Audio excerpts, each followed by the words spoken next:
emot raos pelem tasih pentil radi kecut Yahud jempolan ke Yahud lencer kuning ala-ala gawe siramu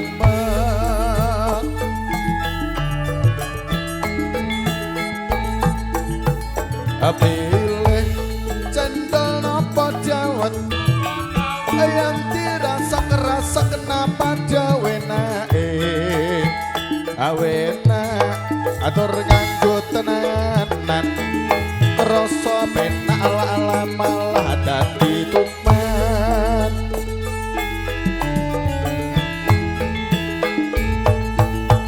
nganti kaya manuk kena pulot lop kadung tresno dikapak-kapak manut not not mangga mangga mangga mangga dilanjut jot cinta ini ojo nganti merucut zaman lagi susah buat apa susah susah itu tiada gunanya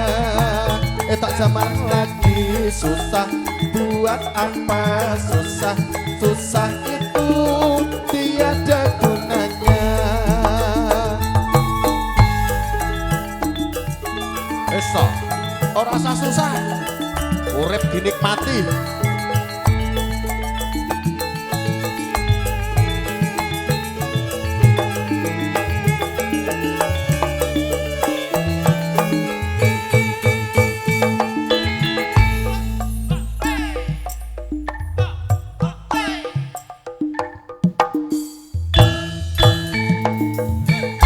emot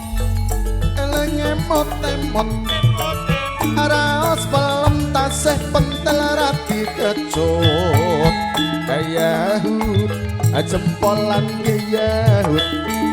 lencer kuning ala-ala gawe sirahmu mat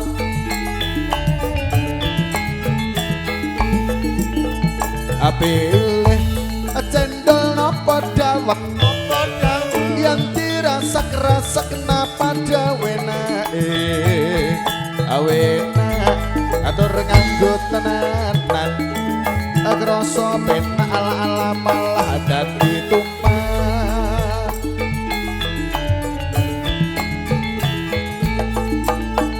nganti kaya manuk kena pulot lot yen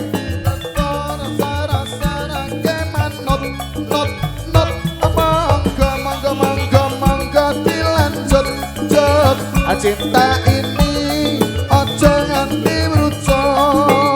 zaman lagi susah buat apa susah susah itu tiada gunanya